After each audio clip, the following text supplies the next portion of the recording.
Мына демек кредиттик уюмдар болушу мүмкүн булар. Жана касса взаимопомощи дедик, инвестициялык компаниялар, кредиттик уюмдар болушу мүмкүн. Мына веб трансфер. Буга чейин Кыргызстанда дагы бир Билл Гейтстин фирмасы дешти. Билл Гейтстин балким тиешеси жоктур. Жөн гана Билл Гейтсти ал жерге жабыштырып коюшкан болушу мүмкүн. Бизде СНГ мамлекеттеринде чыгарып, же Кыргызстанда чыгарып. Ошого окшогон мына кредиттик уюмдар бизге акча салсаң эртең кредит аласың. Мына сен ошо кредитти төлөө жөндөмүң бар бекен жок бекен текшериш үчүн сен 5000 сом же 10 000 сом сал, биз сага кредит беребиз деп элдин баардык акчасын жыйнап алып, Билл Гейтс кредит бербей койду деп айтып атышат. Билл Гейтстин тиешеси жок болуш керек ал жерде, менимче. Билл Гейтс андай махинацияга катыша бербесе керек, ошондой миллиардер болуп туруп. Эми веб трансфер да ошонун бири. Мына веб трансферге менин тааныштарым бири чакырды, анан макул көрүп коеюн деп көрдүм. Көрсөм мындай экен схемасы. Сиз $300 же $100 цифрадан кичине адашып атам. Көп жыл болуп калды. Акчаны берет экенсиз, андан кийин ошол акчаңызды сиз каласаңыз ломбардка окшоп элге процентке берсеңиз болот экен. 3%, 5%, 6% күнүнө же жумасына эле.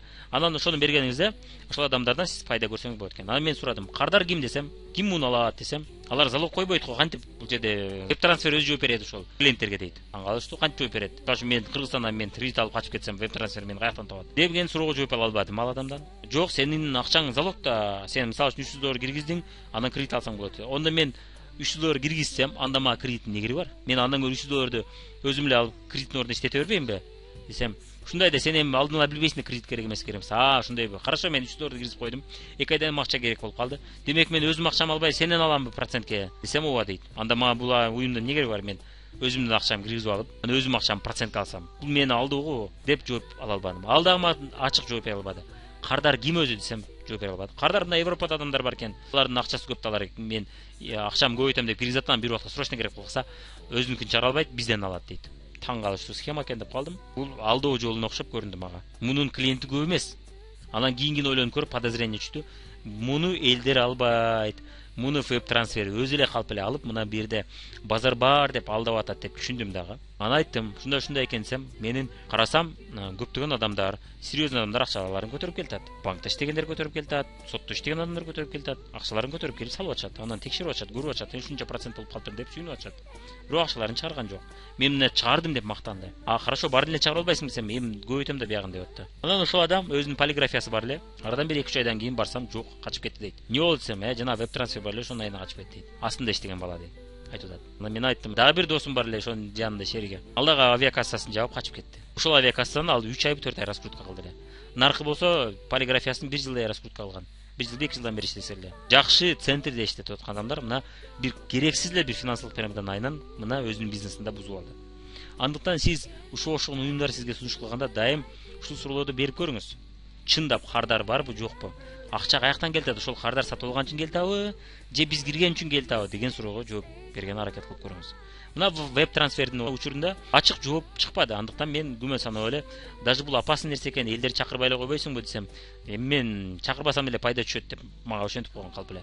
Бир убакта сетевой маркетинг, тармактык маркетинг жаман деп мага айткан адам мына пирамидага адамдар чакырып отуруп, адамдарды күйгүзүп атат. Инвестициялык компаниялар сизге айына 10%, айына 5%, жылына 50%, жылына 100, жылына 200% деп убада бериши мүмкүн. Булар дагы финансылык пирамидалар. Анткени чынында андай пайдалар түшпөйт. Ал пайдалар чындап элеп келип атса, анда аны биз чындап карашыбыз керек. Каяктан келип атат? Эгерде акциялар болсо, акция бул дайым рискованный нерсе. Ал жерде сиз пайда эле эмес, минуска да кетишиңиз мүмкүн. Бизнес дагы рискованный нерсе. Бирок финансылык пирамидалар ал жөнүндө сизге айтпайт эч убакта. Анын ордуна пайда көрөсүң деп только пайданы айтышат. Форексте да ушундай ар кандай компаниялар бар. Ушундай биз акча жасап атабыз деп сизге жомокторду айтышы мүмкүн.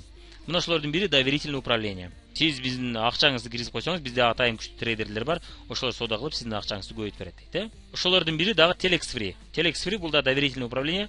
Сиз каперлерге акчаңызды бересиз, аз капер экенин түшүндүрүп берем. Ошол каперлер сиздин акчаңызды көбөйтүп берет, өзүнө процент алып калат, калган акчаны сизге берет. Пайда түрүндө деп айтышат. Айына ушунча процент пайда көрүп атабыз деп айтышат. Капер деген бул ким? Мына букмекердик конторалар бар, кандайдыр бир спортко, айталы футболго же баскетболго ставка коюшат. Жакында мына Дональд Трамптын утушуна же Хиллари Клинтондун утушуна коюп атышат букмекердик конторалар. Мындай контораларды көрүп эле жүрөбүз, бул мыйзамдуу деп эсептелинет. Негизинен бул деле эми алдоонун бир жолу. Telex Free ошол айтып атат, ошондой каперлер бар дейт.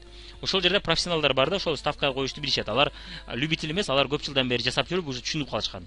Алар кайсы жерге ставка койсо утабыз, кайсы жерге койсок уткурабыз. Жана кайсы жерде токтоп калыш керек, кайсы жерде рискованный бүт билишет да, алар профессионал.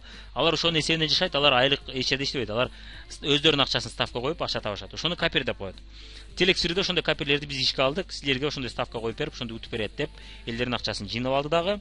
Каперлер чындап эле иштеп берет деп, мына өзүнүн чентөөнөн төлөп атты билбейм же каперлер төлөп атты билбейм. Негизинен у арадан бир убакыт өткөндөн кийин элдердин көпчүлүгү акча салгандан кийин, арадан 2 жыл 3 жыл өткөндөн кийин Telex Free'нин сайты жабылып калды. Техническое обслуживание жана башка деди. Элдер коркуп андай мындай болчу.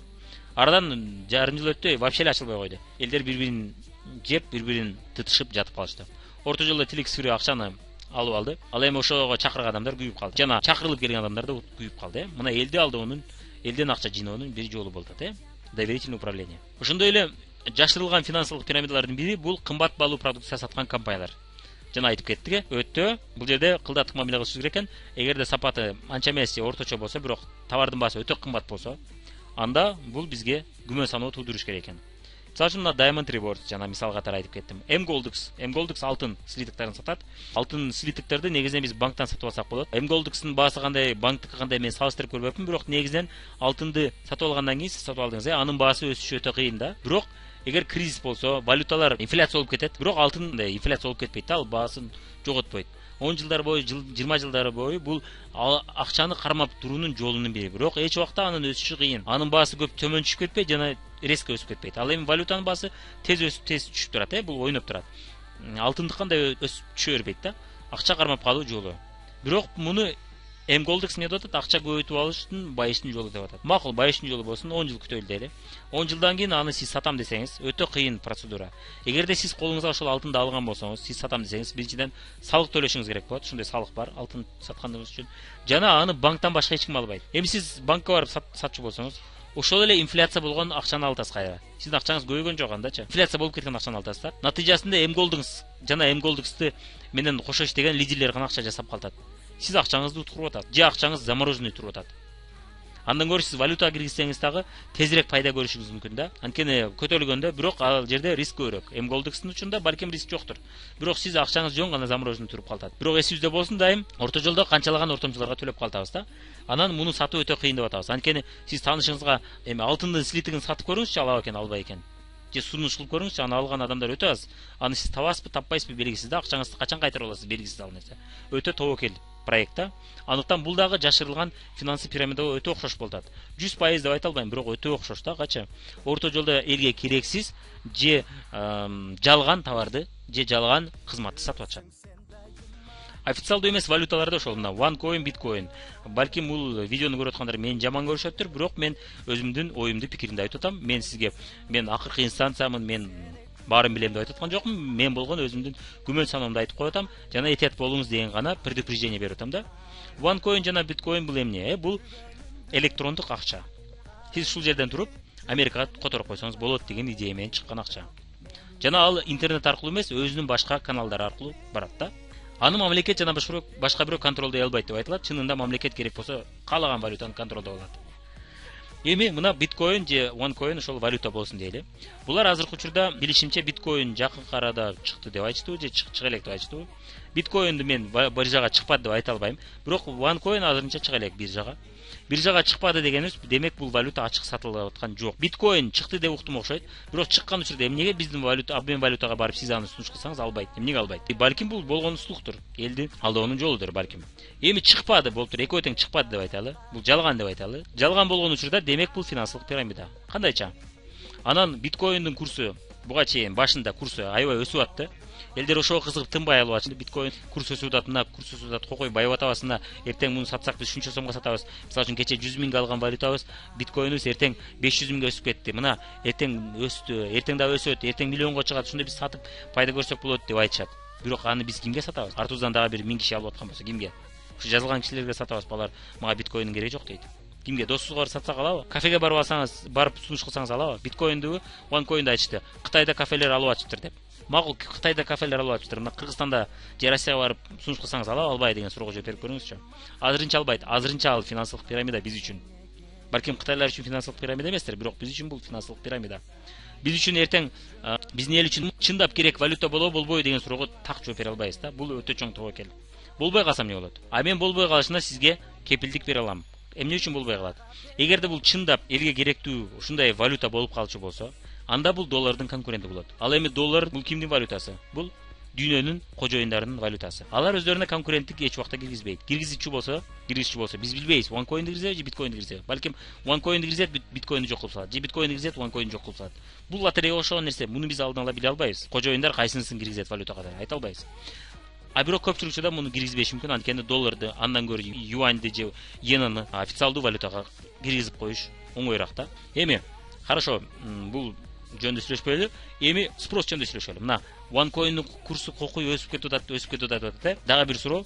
Эмне себептен өсүп атат? Ал базарда сатылбаса, валюта обмендер сатылбаса, ал элге керек эмес болсо, чында эмненин курсу өсөт? Элге керек валютанын курсу өсөт, туурабы? Доллар элдин баары керек болгондуктан товарлардын саны көбөйүп кетти, сооданын саны көбөйүп кетти. Демек, кокуй доллар жетишпей калды, доллардын баасы көтөрүлүп кетти. Себеби сизге да доллар керек, товар сатып алыш үчүн, мага да керек доллар. Экөөбүз тең соодаға болсок. Бирок товар сатып ала турган товарыбыз көп, биякта элдер көп алабыз деп атабыз. Биз долларды көбүрөөк сатып алышыбыз керек болот. Спрос, суроо талап көбөйдү, доллардын баасы өсүп кетти. Мисалы үчүн да. Же кимдир бирөө көп санда сатып алып койду, базарда доллар жетишпей калды, доллардын баасы өсүп кетти. Шуну себептен эми OneCoin ачык базарда сатып аткан жок, анын курсу каяктан өсүп атат деген суроо. Болуптур жазылгандардын эсебинен деп атабыз, жазылгандар мына мен жанымдагы Айгүл да калды, Жазгүл да калды, мен да калдым. Үчөөбүздө тең биткоин, OneCoin бар.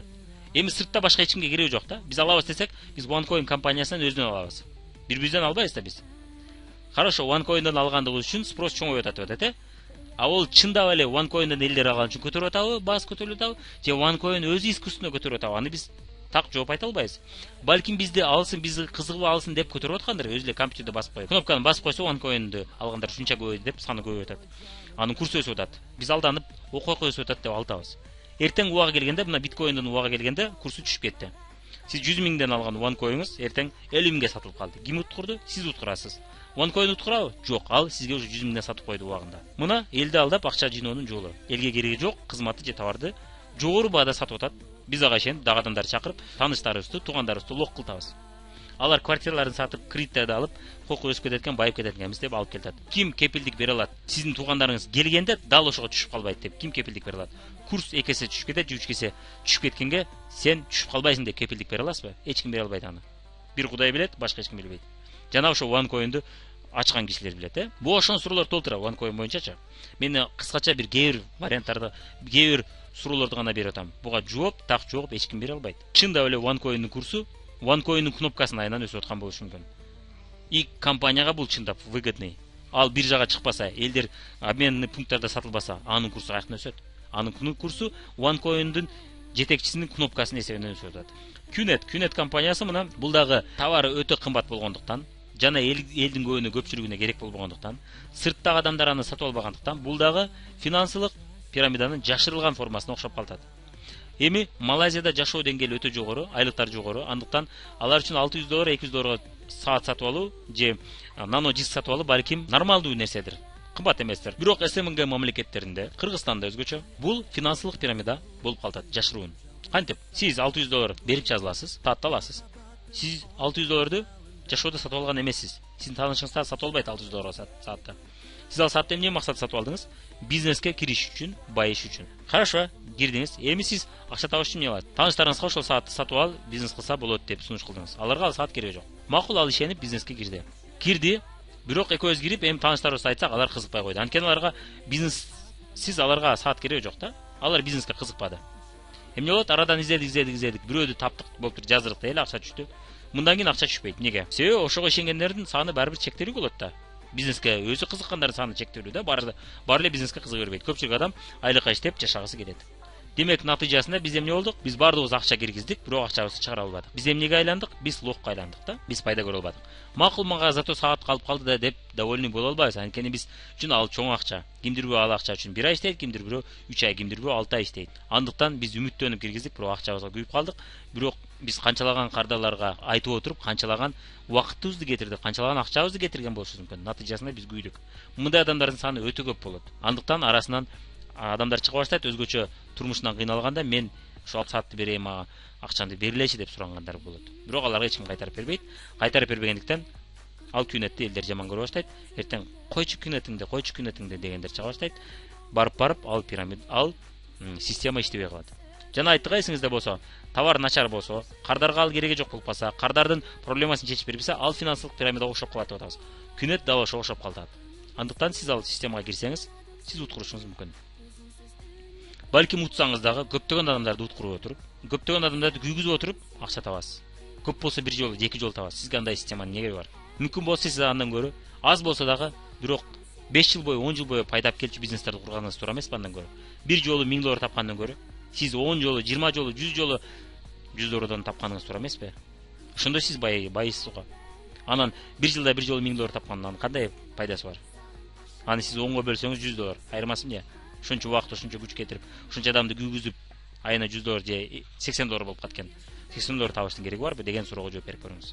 Ошон үчүн кээ бир компаниялар өтө кымбат товар менен келгенде, эл көтөрө албай турган товар менен келгенде, дал ушул финансылык пирамидага окшоп калат.